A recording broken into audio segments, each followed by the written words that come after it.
Il y a 150 ans, la société par action était une institution peu importante. Aujourd'hui, l'entreprise est partout, omniprésente, comme l'Église, la monarchie, le Parti communiste en leur temps. La société est l'institution prédominante. On va voir la nature, l'évolution, l'impact et le probable avenir de l'entreprise et de la société moderne. Dotée d'un mandat légal, l'entreprise est limitée. Qu'est-ce qui lui a permis d'obtenir un pouvoir et une influence telle sur nos vies aujourd'hui? I do think there is an overhang over the market of distrust. Listen, 95% or some percentage, huge percentage of the business community are honest and reveal all their assets. Got compensation programs that are balanced, but there are some bad actors.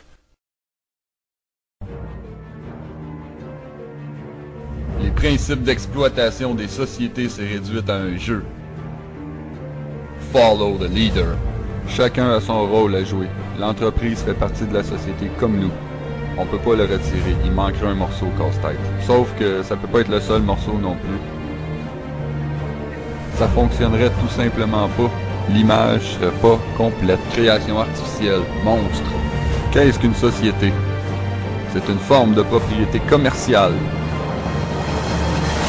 C'est un groupe d'individus qui poursuivent ensemble toutes sortes d'objectifs. Le principal est de faire des bénéfices importants, croissants et constants en toute légalité pour les propriétaires de l'affaire. La société moderne est née de l'ère industrielle qui a débuté en 1712 quand un Anglais, Thomas Newcomen, a inventé une pompe à vapeur pour pomper l'eau des mines de charbon afin que les mineurs extraient plus de charbon au lieu d'en sortir des seaux d'eau. C'est une question de productivité. Plus de charbon à l'heure. C'était le début de l'ère industrielle. Puis c'est devenu plus de fer, plus de textiles, plus d'automobiles. Et aujourd'hui, plus de microchips à l'heure. Plus de cochonneries. Le système aujourd'hui n'a pas changé. On produit des produits plus sophistiqués. C'est tout. À l'origine, l'entreprise est un groupe de gens constitués en société, rassemblés ensemble pour accomplir une tâche précise, comme construire un pont au-dessus du fleuve par exemple. Il y avait peu d'entreprises à la fondation des Amériques. Celles qui existaient devaient alors se plier aux stipulations des chartes délivrées par l'État. Il y est inscrit la durée de la production, le montant de l'investissement, ce qu'elle construisait ou entretenait était écrit dans la charte. Elle ne faisait rien d'autre. Les sociétés ne pouvaient pas posséder une autre société. Leur actionnaire était financièrement responsable d'un point de vue juridique et culturel. L'entreprise était une entité subordonnée à sa place. C'était un privilège, un cadeau du peuple dont le but était de servir le bien du public. Il ne faut pas se laisser raconter des histoires par l'histoire. Tout n'était pas rose. On a des leçons à en tirer par exemple. On a assisté au début à l'explosion du chemin de fer grâce aux terres allouées par l'État, les banques, les industries lourdes. Il y a un siècle et demi, les avocats de ces entreprises ont compris qu'il leur fallait plus de pouvoir. Ils ont alors voulu supprimer certaines contraintes imposées aux entreprises par le passé. Le 14e amendement a alors été voté pour donner l'égalité des droits aux esclaves en théorie.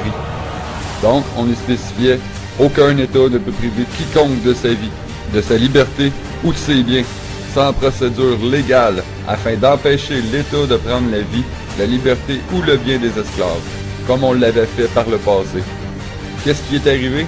C'est que des avocats véreux des entreprises ont dit « Oh, vous ne pouvez priver quiconque de sa vie, de sa liberté. L'entreprise est une personne à part entière. » Le pire, c'est que la Cour suprême a accepté. Et le plus grotesque dans tout ça, c'est que le 14e amendement avait été voté pour protéger les esclaves libérés depuis peu. Par exemple, entre 1890 et 1910, il y a eu 307 affaires portées devant les tribunaux. 288 avaient été portées par des sociétés, tandis que 19 provenaient des Afro-Américains. Non mais il y a 600 000 personnes, pensez-y, 600 000 qui sont mortes en luttant pour l'abolition de l'esclavage. Pourtant, c'est avec des traits de crayon pendant les 30 années qui suivirent que les juges ont appliqué ces droits au capital, le cash et à la propriété, alors qu'ils dépouillaient les gens de leurs biens et de leur propriété. Moi, je comprends rien.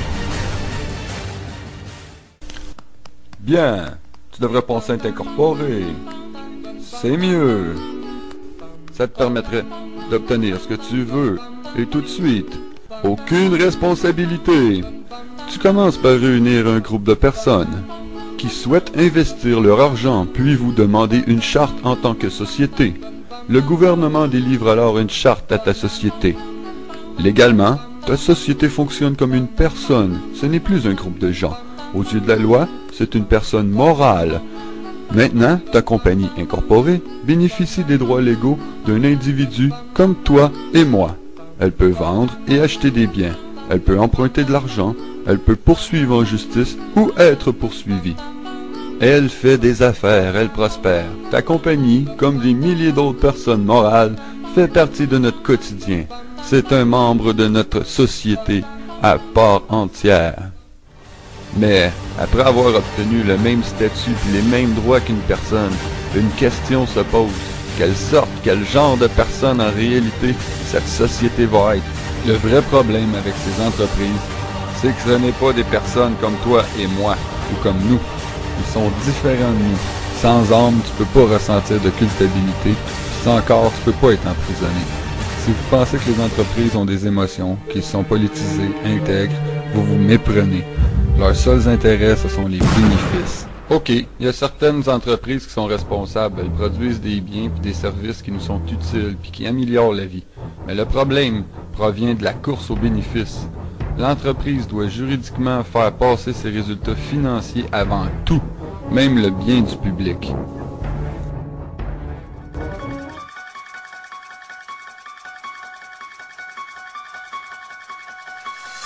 Aucun ressentiment envers autrui.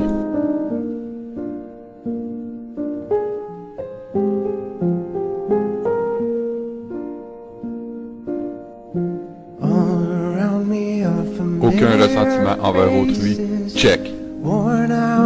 Incapacité à maintenir des relations durables.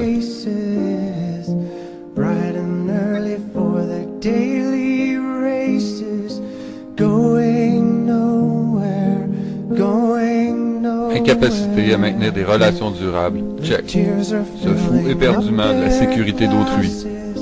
No expression. Hide my head, I wanna drown my sorrow. No tomorrow. Se fout éperdument de la sécurité d'autrui. Check. Ment et trahit pour du profit personnel.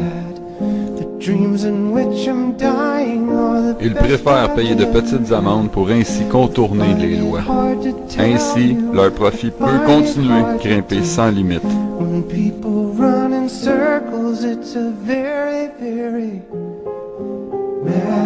Ment et trahi pour du profit personnel. Check.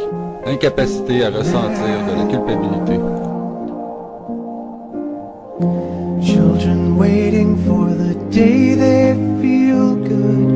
Happy birthday, and to feel the way that incapacité à ressentir de la culpabilité. Check.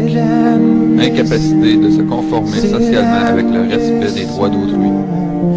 Went to school and I was very nervous. No one knew me. Hello teacher, tell me what's my lesson.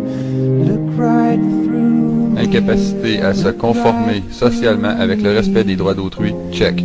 Check. Check. Check. Check. Check. Check. Diagnostic du sujet, psychopathe. Personne n'est tenu responsable. Pourtant, les sociétés ont les droits des personnes immortelles, mais pas n'importe quelles, celles dénuées de leur conscience morale. Ces personnes sont accréditées par des lois pour s'occuper seulement que de leurs actionnaires.